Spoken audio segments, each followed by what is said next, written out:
Okay, we're back.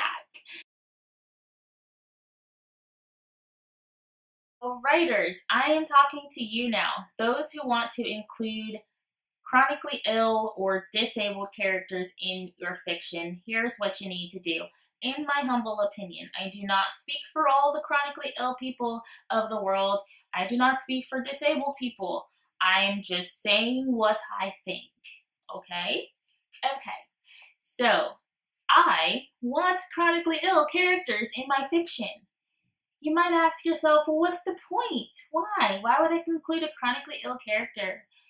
The same reason you'd include Black people and women and Asian people and LGBTQ plus people. The reason that diversity even exists. We need to be represented. Fiction does not need to be whitewashed. It does not need to be health washed. Everything is not good. Life is not all the same. And people's lives are different. And my life is definitely a lot different from most of you who don't suffer with a chronic illness, who don't have to think about the same things that I have to think about on a daily basis. And I want that representation in my fiction.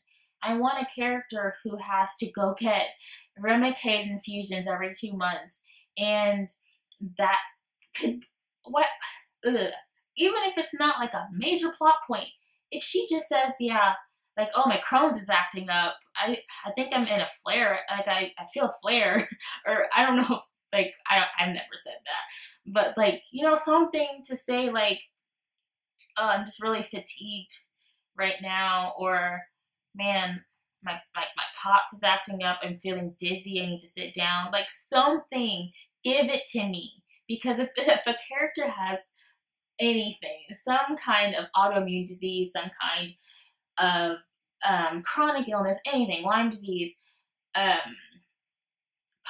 dysautonomia, Ehlers-Danlos syndrome, inflammatory bowel disease. I can't think of all of them off the top of my head, but I want it. I want it. I want it in my fiction. So if you weren't going to include them in your fiction, include us in your fiction. Okay, on to the tips. Before we get to the tips, though, this is a big part. And it's a big part with including diversity in any form, is to not include stereotypes. We do not like to be stereotyped. Whoever we are, we don't like to be stereotyped. Do you like to be stereotyped? I don't like to be stereotyped. I don't like to be a cliche. I don't want to be a cliche. I don't want to see a chronically ill person, a Black person, a woman, anything be a stereotyped cliche. Just don't include them. Just make them white. If you're gonna just mess it up, just make them white and healthy. Okay? Just don't try. But if you want to do it right, avoid stereotypes. And to help you avoid these stereotypes, we're going to talk about some chronically ill stereotypes that really drive me up the wall. But, Morgan, if you just think positively, you could be so much better. You would be healed. Yeah, if you would just think positive, you would be so healed.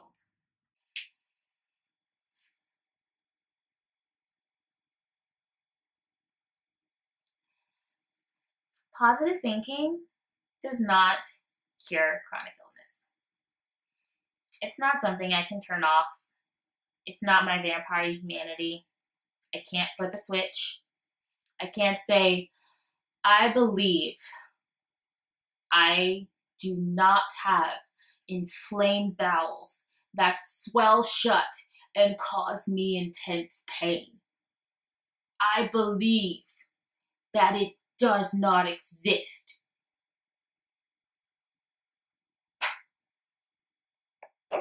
Nope, tummy just rumbled and still there. Please stop.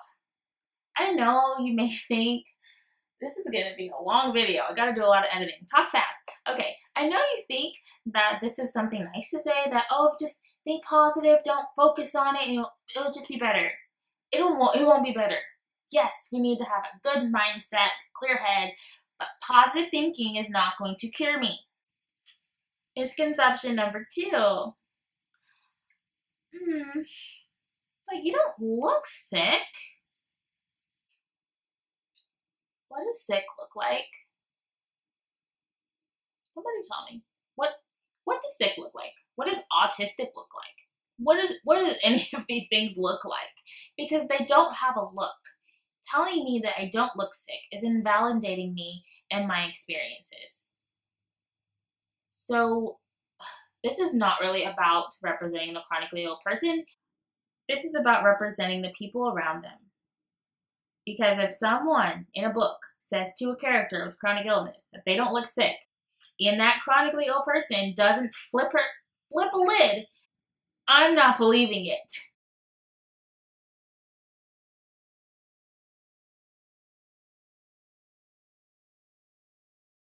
You're so strong. Okay, you're so strong is the next one.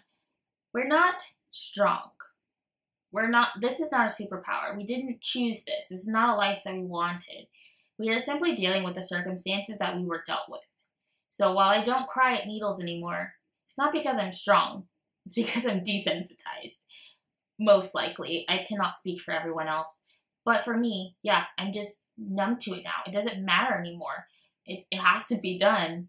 And that, to me, is not like strength to be put up and placed on a pedestal. Like, yeah, we're strong people, but we're not strong because we're sick. If that makes sense. Just take a nap and you'll feel better.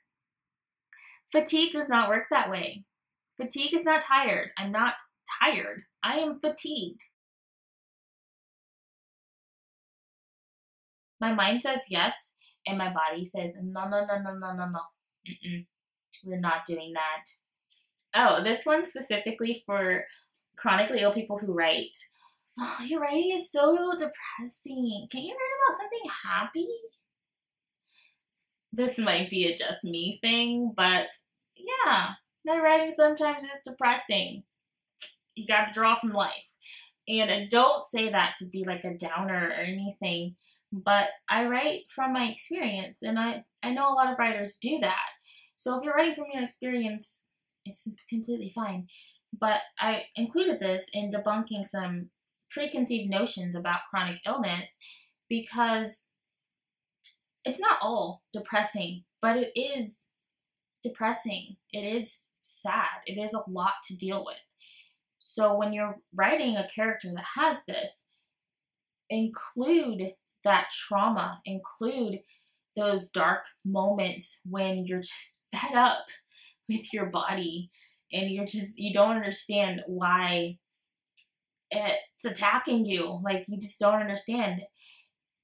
Yeah, everyone thinks we're so strong in dealing with all of these things, but at the same time, it's not fun.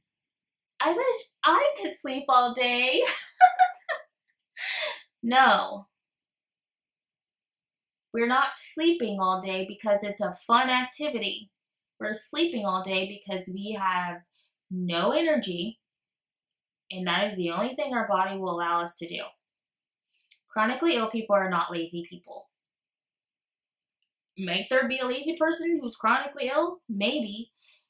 But if you're classifying chronically ill people as lazy because they canceled on you, or because they are sleeping, or not even sleeping, because they're laying in bed probably, insomnia also is a thing, so they probably won't be able to even fall asleep, it's not because they're lazy. It's because our body needs every amount of energy that it can muster to just keep our bodies functioning, to keep our just to keep the processes going, to keep fighting the inflammation, to keep whatever it is that our bodies are doing. It takes energy to fight yourself, and it takes energy to heal, to try to heal your body from fighting itself. So you're fighting the fight against yourself. It takes a lot. It takes a lot out of you. We're not lazy. So, and Just don't include that if you're writing a chronically ill character. I mean, there might be some chronically ill people who may feel shame and think they're lazy, but the truth is that they're not. So even if it was something a chronically ill character believed, I would need the writer to debunk that, to have somebody in that character's life to say, no, you're not a burden. No, it's not. Whatever. I would just need that debunked. I would need it to be raw and real that yes, that shame is there, but it's not true. Even if the chronic illness is not the forefront of the story, it affects every part of a person's life. So it would affect every part of a character's life. And I just want that to be continuous and congruent. Wrapping this all up, hopefully I can cut this down to something that is still good and not very long, but I just wanted to say a word about own voices.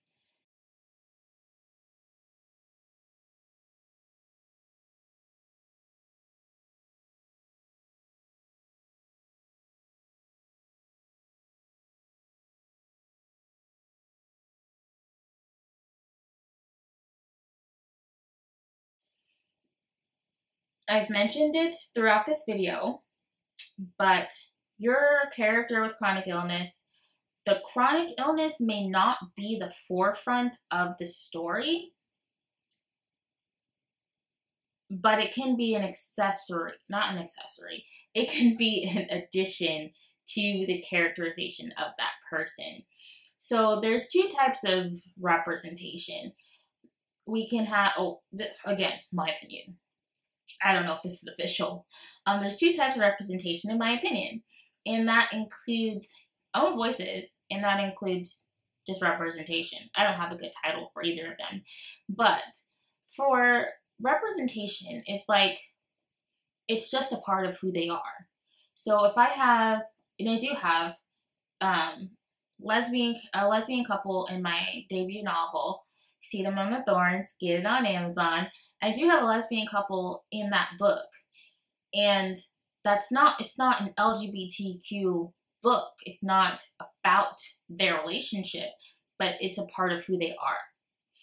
I am representing a culture just by being there, and I'm not trying to say anything about that experience that these characters have had.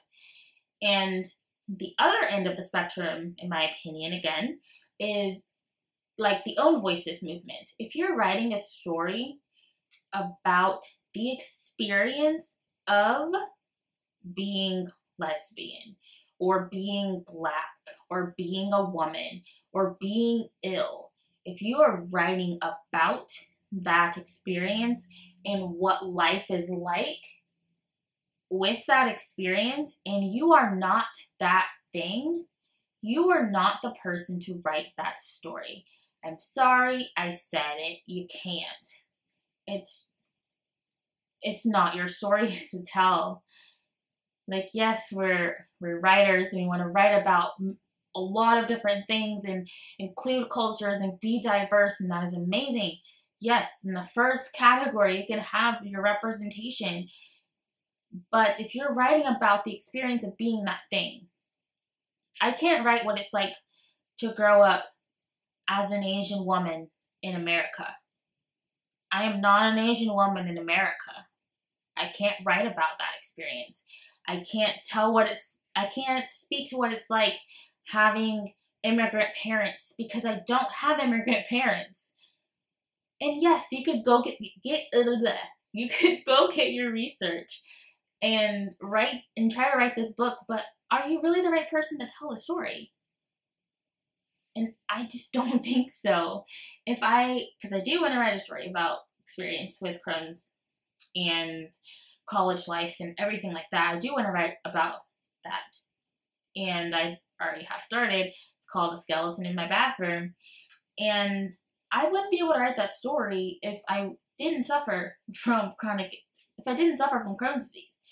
Because I wouldn't know what it's like to suffer with Crohn's disease.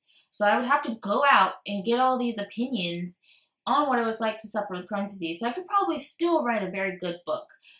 But the emotion and the rawness and the realness would not be there because it's not my experience. And that is just, again, that's just what I believe, that you can't write about an experience that you haven't had.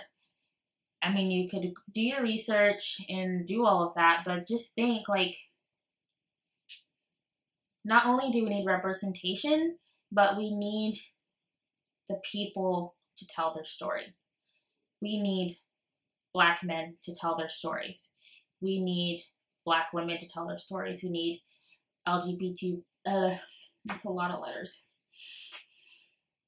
We need LGBTQ plus people to tell their stories. I don't want to tell their stories. It's not mine. I want to tell my story, and I want to tell stories about just things. So my stories are about concepts and themes, and include characters that are diverse, basically. So that's just my little spiel, my little snippet. This video is very long. I haven't even done the outro. Okay, wrap up time. Wrap it up. Lock it. Okay. Sorry. So we've discussed a lot of points in this video, and there's still so much that I may be missing. There's so much that I probably didn't say. There's probably too much that I said. And I just want to do a recap. If you are dealing with chronic illness or disability, these are the takeaways for the chronically ill who are writers. Take care of yourself mentally, spiritually, and physically. Be kinder to yourself. You don't have to do everything. Allow yourself accommodations. Allow yourself to have time to move your times around. And the last one I have there is don't give up on your dreams. Just because you're ill, just because you're dealing with this stupid hand that you were dealt with in life, does not mean that you have to lie down and just let it rule your life. It doesn't have to be your complete identity. So don't give up on your dreams. Like, keep going, keep doing it. You're great, you're awesome, you're amazing. You're a warrior. If you like the warrior narrative, narrative.